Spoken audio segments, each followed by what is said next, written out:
Nutrition has been the most trending topic in the present day and age as we are becoming increasingly conscious about health and fitness, sometimes ironically, even to an unhealthy level. The various trends, diet information available to us on the internet do not make this any easier as they cause overwhelm and confusion because there are conflicting views on what foods are right for you to consume. Today, we attempt to clear this deeply entangled web with someone who comes from an extremely unique background. Most of you know her as Herbeshwari, as is her handle on Instagram. She's a nutritionist with a master's degree in nutrition and is also a doctor of naturopathy and yoga. She belongs to a family of Ayurvedic medicine practitioners and they grow certified organic medicinal herbs on their farm. Their private farm consists of over 700 native medicinal plants, and being a doctor and a herb enthusiast herself, she often shares videos to educate her viewers about their various medicinal and nutritional values. Recently, she also made the news on account of her organic zero waste wedding, which was both fascinating and inspiring. The video of it is in the description. Please do watch it. Now, let's talk to Dr. Poorvi Bhat.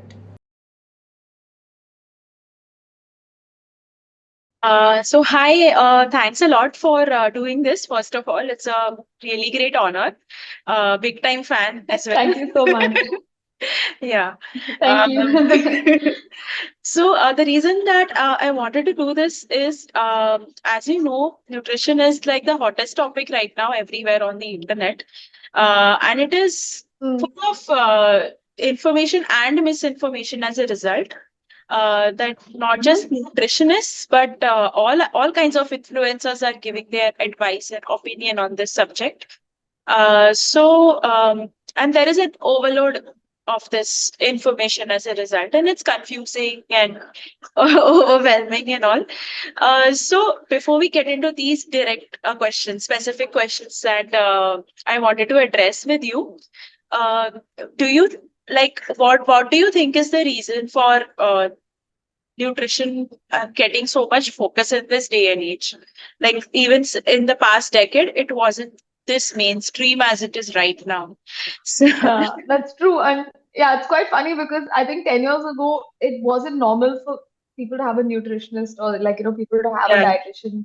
But now it's become like very, very commonplace to like say, oh, have a nutritionist or consulting someone. Like, so yeah, I think it has become lot more normalized in a lot of ways. But I think it's essentially because, firstly, we're more conscious about basically our health these days. I feel like as a society, people have become more health conscious, and there's a big disconnect in terms of how we're eating and how we think we should be eating. So I think a lot of the time that's why there's so much interest in nutrition right now because there's so many new buzzwords coming up. There's so much of this could make you live longer. This could reverse your diabetes. So I think it's just a lot of people essentially just wanting to feel better, and that's probably the interest as to why food. I mean, why food's on the spotlight for it. Okay. So, like people are wanting to prevent their health from Yeah, I deteriorating. think now there's an established link between how you eat and how you feel. So I think in terms of health, there's a lot of people who want to improve their health, and nutrition is one of the few things that are in our control. So I think that's why there's so much interest around it now. Uh, okay. Okay, now the specific thing, I'll just directly come to the most talked about subject on when it comes to nutrition. What's the deal with protein? Because same, I mean, when we were growing up, like when I was growing up, we only heard about protein powders being consumed by those who went to the gym or those who wanted to participate in bodybuilding competitions. Our parents didn't even exclusively consume protein for nutrition. But these days, you hear about it everywhere. They even recommend a certain amount of protein per body weight, like zero point 0.8 grams per body weight. So I wanted to ask, is this amount, recommended amount, even valid or correct? Is it the same for everyone? And did our previous generation get enough protein? And if not, then how did they get by? Okay. I think firstly, see, protein is an essential component of a healthy diet. So the problem is that with nutrition trends, every 10 years we tend to make one person a hero and then the rest are all basically ignored. So a couple of years ago, keto was really in, so everyone was just like, "Do just eat fat, that's all you need, just eat fat."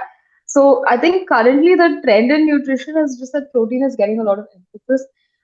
Some of it is based in the right place in the sense that yes, you need to have an adequate protein intake to have good immunity, to have good muscle mass, and of course it helps with weight loss as well because you feel more full when you have more protein. But and the calculation as well, the 0.8 grams of protein per kg of body weight, that is a calculation that's used in medical nutrition. So I won't say it doesn't hold any merit, but having said that, I think for a normal person who's not a sports person or who's not having a very heavy workout, supplements are rarely required to meet this requirement. Okay, in terms of previous generations, obviously we don't have a lot of solid data to really prove what was happening in the sense that we don't know. But they lived obviously, and they lived to reproduce, and many of them did not have many children. So I do think they were probably getting adequate amount of protein, and it's just a matter of how much, because right now there's an overemphasis on protein, which is why people are pushing for far more protein than what we really require a lot of the time, and it often leads to a lot of side effects. So I'm not saying protein is bad at all. It's very much a part of a healthy diet, but it's getting a little overemphasized right now. Okay, so Oh, that seems to be the problem. so a normal person, you said, can meet their adequate requirements without having to rely on supplements. So, Largely, yes. okay. Okay. So that is just like they have to focus on the right foods to eat to meet that Yeah, requirement. as long as you're having dal, you're having curd, those are vegetarian sources, you're having milk, you're having adequate amount of basically dairy, dals, paneer, some amount of tofu, soya, whatever you want. You're getting more than enough protein as a vegetarian. Then as a non-vegetarian, then we add eggs and meat into the whole picture. It's very easy to meet your protein requirement without tracking it or worrying about it essentially. I mean, one Okay. meal without protein is not the end of the world. You'll be fine. Your body does have a Yeah. tendency to compensate, so you'll be okay. So the key is to not focus on it, obsess on it rather. So, Exactly. We look at the whole picture. We don't just look at one part of the picture. So that's just about it. uh, so what about the digestion issues that come with protein? Because if people are, like some people can't even digest paneer on a daily basis. So is it okay for them to, cut down on it, or should they work on this digestion? Uh, I think more than cutting down, it's really important to understand why the digestion isn't performing optimally. So, definitely they should cut down till they can figure out the root cause, and then there's different ways to make food more digestible. So, in terms of your meal timings, in terms of your meal combinations, in terms of how you're eating, there's a lot of a lot of alterations you can make to help you digest food better because it doesn't matter what you eat if you're not digesting it well. Then net it's not entering your bloodstream properly, and it's not actually giving you the benefits it's supposed to give you. So ultimately, if your digestion is not good, you're not going to be in good health. So focusing on the digestion would be a better priority than focusing on like your nutrient intake per se. So, there is one post of yours which I had really admired, and it is related to protein. Vegetarians often get bullied by this, that dal is not a protein. So, if you can, if you can just explain it here in your words, because I would really like the listeners to know about this. That like dal is not a protein. Is it a myth or a fact, or like how is it? Um, yeah, I mean, I'll answer it this way. Dal is dal, rice is rice. So nothing is a carbohydrate or a protein. It's an amalgamation of multiple micro and macronutrients. Okay. So rice also has some amount of protein. Dal also has some amount of carbohydrate. So definitely calling dal a bad protein would be an injustice to dal because dal is a source of protein. It is also a source of carbohydrates, which is why a lot of people say it's very carb heavy. So don't, it's not a good source of protein. But just because it's got carbohydrates doesn't make it a bad protein. In fact, if you mix it with rice, it's a complete protein, which means that it contains all the essential amino acids. So, rice and dal is actually a complete protein comparable to, say, any non-veg source of protein as long as the portion and the quantity is adequate. So, of course, that goes into a very technical conversation, but net, I would say instead of looking at your food for specific micronutrients, look at your pattern of eating instead. So again, I go back to say the dal is a source of protein, but that's not the only reason you should be eating dal. You should be eating dal because it's delicious. It's a part of our cultural heritage. and it makes you feel good. So if Huh. you focus on food that way, I think you'll often end up meeting your macronutrient requirements without really stressing about measuring or like obsessing about it. So on this same note, food is more than just building blocks. I mean, that's the essence of what you just said. What do you think of fast nutrition trends, like consuming protein powder in place of protein, or even in case of superfoods, consuming moringa powder in place of moringa? Here too, we are consuming just the individual nutrients. We are consuming just the building blocks. So, what is your take on that? Because isn't the taste as well important in the absorption of food? Yeah, Uh, basically, huh. your digestion starts in your mouth. So much is dependent on your appetite because your saliva essentially breaks down your carbohydrates into simpler sugars. So digestion quite literally starts in the mouth, and which is why it's really important that you actually enjoy the food you're eating, because if you enjoy it, you're probably going to be salivating better, and actually the whole process of digestion is going to start better. That's point number one. Point number two, from a behavioral perspective, we seek pleasure. I mean, humans are hedonistic creatures. So if you ultimately keep eating food that you simply do not like the taste of, chances are you'll not be able to sustain that pattern of eating. So even if you're getting a lot of benefits from it, you'll not be able to see long-term result unless you're actually able to sustain it. Which is why it's really important that your food is also tasty, because if you're not finding it tasty and you're eating it in the name of health, you're probably not going to be able to sustain that for a long time. So it's about sustenance and not about it not benefiting you, right? Like protein powders will be effective. So Again, it depends what you're talking about and what the person needs. So, for somebody who has been in starvation condition, or somebody who's an athlete, somebody who needs to build muscle, someone who's recovering from an illness, a protein powder could be a part of their recovery. But I can't comment unless you know the person and what their requirements are. So I can't say that it's helpful or not until we know so much about the person. It's like saying, is paracetamol good for you or not? Could save someone's life, it could also damage someone's liver. So it okay. really depends who's taking it and how much they're taking. Okay, okay. No, because so foods, like essentially the components in a food, uh, build each other up or balance each other out, right?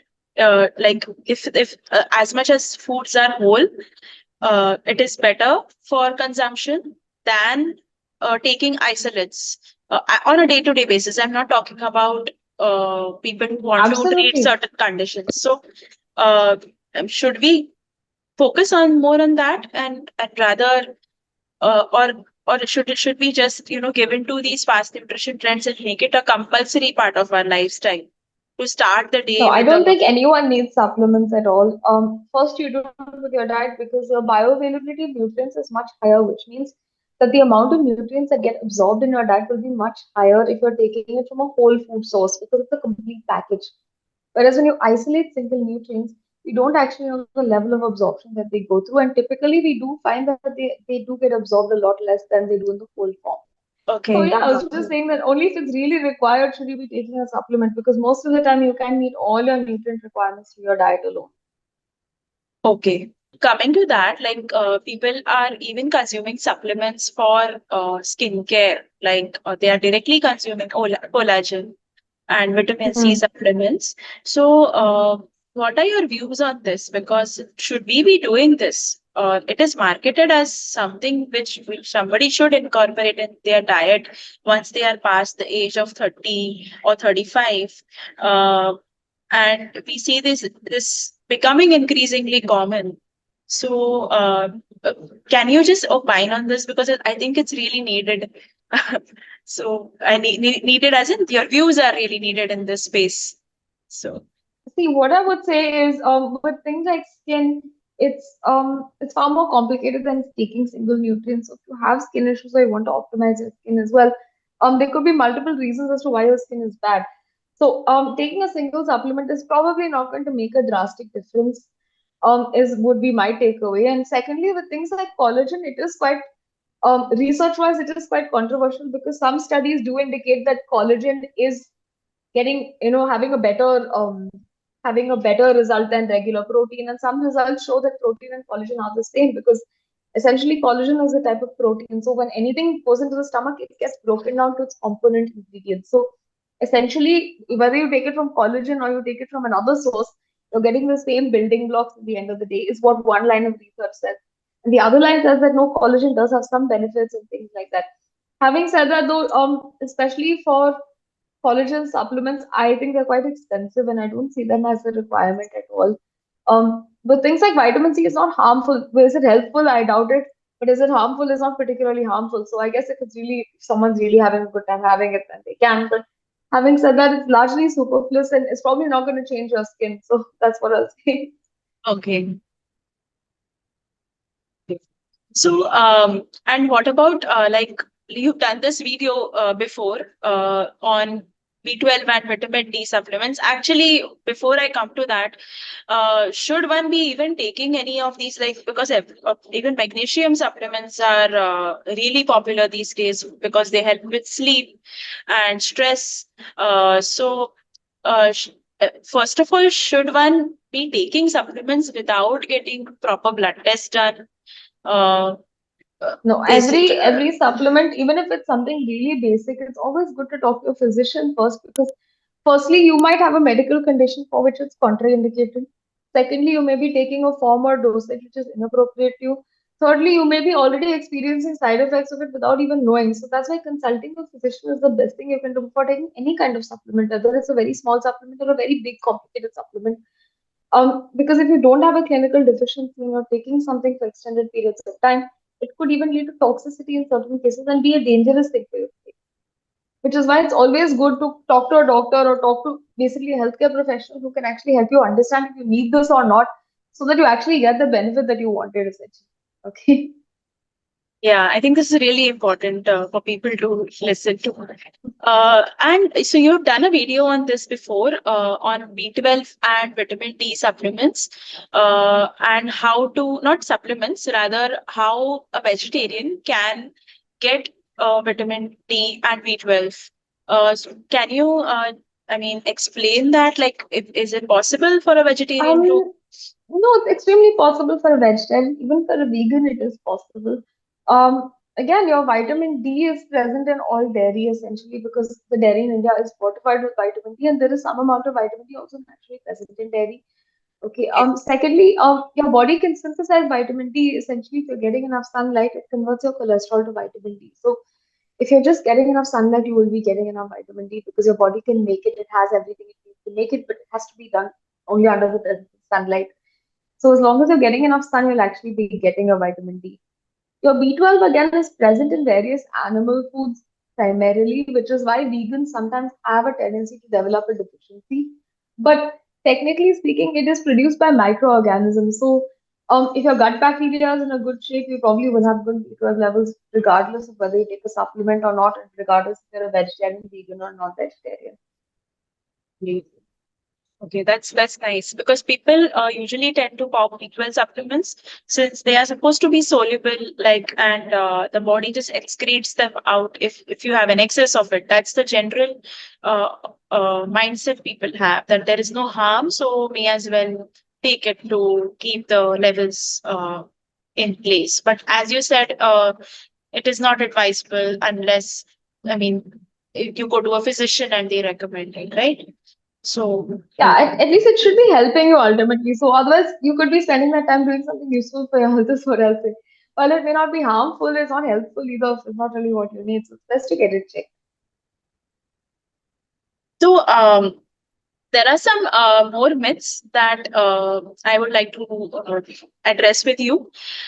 So, a lot of influencers these days, and I even saw a tweet recently on electrolyte water. So, you are not doing hydration right if you're not consuming electrolyte water, like water which is water to which electrolytes are added to. So, is this, I mean, it is something, I mean, when you hear it for the first time or when you read it for the first time, it feels as if you're doing breathing wrong. So, I mean, it is just basic that, No, no. okay, you should hydrate yourself with water, but now this is something new. So, what are your thoughts on this, like on Plain water is electrolyte water? plenty inadequate. Plain Huh? water is plenty inadequate. It's only if you find yourself going to the washroom too often and you find that you're still feeling thirsty despite drinking a lot of water. That's when we say you can replenish with a little bit of electrolyte. But it's not that normal water. I mean, your body has a capacity to absorb water without electrolytes. Let me put it that way. Okay, Because okay. yeah, again, there's multiple factors at play, and your sodium potassium balance happens in the kidney, and it happens everywhere else in the body. So I won't go into physiology too much, but it happens without as well. It's just that if you're drinking a lot of water and you're not feeling replenished and hydrated, that's when we think you may not be absorbing a lot. Okay. So also you have done a reel on this on cortisol, and people have in general been focusing a lot on hormones. So women are focusing on seed cycling and on trying to get rid of the cortisol moon phase. So there is a lot of myth with respect to hormones.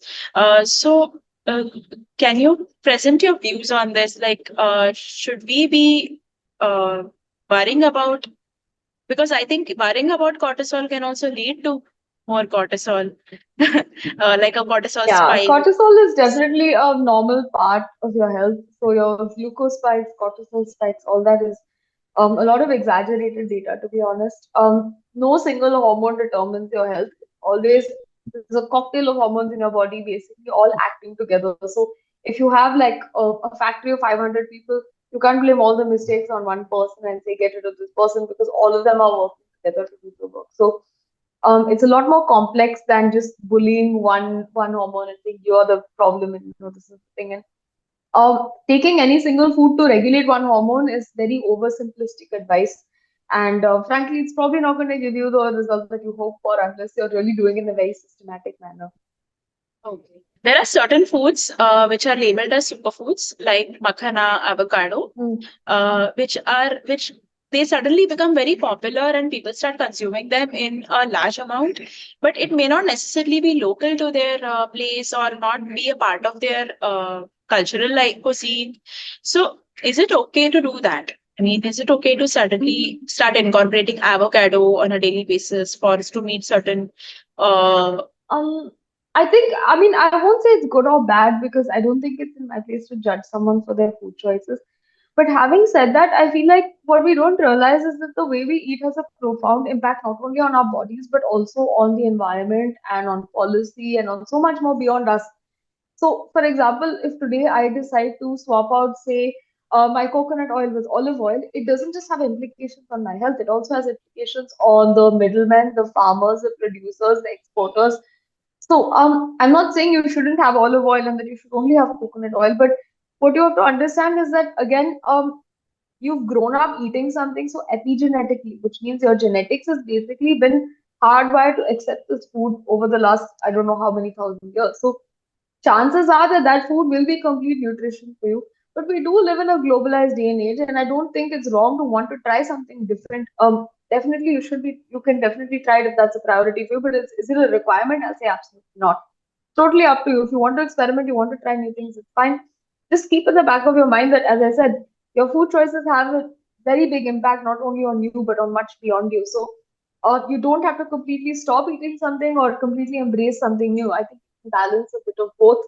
That would be a better and more nuanced approach, is what I'll say.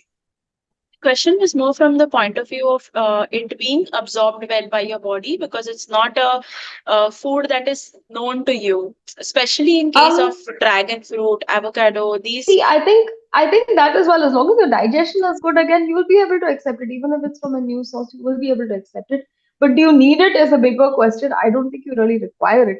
So you can get plenty of nutrition from more affordable local produce. But again, I don't think it's a bad thing as long as you're digesting it well, you can have it. I don't see a problem. So you've consulted almost 500 clients in all of your years of experience, maybe more than that. Uh, what are your biggest advices to your clients on nutrition? Anything that is, uh, Um, I mean, Yeah, I'd say the biggest thing you should be thinking about is it could be very healthy on paper, but if you can't see yourself doing it for a long time, then it's not for you. So it's not always about what is good for you. It's also really important that you are actually liking it and you're able to sustain it because even if it's really good for you, but you don't like it, then you can't sustain it. So again, finding a middle ground, I think, is really important. So a lot of the time we think we have to do an all or nothing approach to nutrition, which is largely not the case because moderation is usually where health lies. So I always tell my clients, don't go overboard. Taper things down. I'm not saying you shouldn't deal with your excesses, but there is a way to do it in a way that you're not totally sacrificing what you love, or you're not being a total glutton and just eating whatever you want. So try to find that middle ground, and it is an act of balancing. So there'll be good days and bad days, but as long as you're working on it, you'll definitely find that balance. So, a bit about Herbeshwari, because that's a really different side of you, and it is rare to see that in this day and age. And congratulations on Herbeshwari turning 4. Uh, Thank you. yeah, I hope it continues eternally. So you have so many herbs on your farm, and you keep making these different videos on the types of herbs and their specialities. And you also use many of those herbs, and your family uses them to manufacture Ayurvedic medicines, right? So, and like, would you say, and you brought up in a village environment, which has contributed a lot to your knowledge of nutrition and lifestyle. First of all, I mean, how has it helped shape your uh, views? And also, what are the top herbs you would recommend every kitchen to have, or what are your top favorite herbs? And yeah, so if there is I something mean, like that, I don't. in terms of top favorite herbs and things like that, I would say it really depends. For me, I like certain plants, but do I think that everyone should be consuming them or something? No, like you can like a plant and like its therapeutic qualities and never touch it in your life. So, yeah, I have a lot of favorite herbs that way, but I don't know if it's really relevant to to anyone else except me, perhaps. In terms of the rest of it, yeah, I think obviously, I've lived in really big cities and I've lived in pretty small villages and localities as well. And I think again, my whole life has been an act of juggling the two. Just like I keep telling my clients to juggle everything, I also try to juggle the two. So I do like to try new foods. I do like to try world foods, but at the same time, I really like to eat the food that I grew up eating. So again, I think in my personal life as well, I really strive to find that balance, which is why so much of it spills over into my work because ultimately, yeah, your life and work tend to get intermeshed when you work in a line like me. So, um, yeah, ultimately, it's just about trying to find the middle ground. So I try to keep what I can, I try to adopt what I can, and just try to do the best. Yes. You offer a very balanced view towards nutrition. So I think that's because of so many different things. I mean, Yeah, I've had a lot of really good influences, I can say that. yeah. So and congratulations on the zero waste wedding. It really was so inspiring to watch, and so Thank you. yeah, I think that fit in perfectly with your overall persona as well. Yeah. So, Thank you. how does one get in touch with you for a consultation if they want to approach you with one? And Yeah, they can just drop me a mail. The details are all in our website. So they can just mail me and yeah, I'll definitely revert as soon as possible. okay. And you've also mentioned a flagship program on your website. Is that for everyone to join, or is it for Yeah, nutrition? that is again that opens only every few months. So I take on full-time clients and then I take on one-off consults. So the one-off consults I can do any time of the year, but my full-time clients depends on when someone leaves. When I have enough openings is when I open it. So yeah, Okay. that happens every few months. Okay. So I think we are done. So thanks a lot for your time, and uh, good luck for your future plans. And Thank yeah, you so much. Thank you. And yeah, it was lovely chatting with you. Thank you for taking the time to speak to me. yeah, thanks to you as well. Always a pleasure. Yeah, bye. Bye.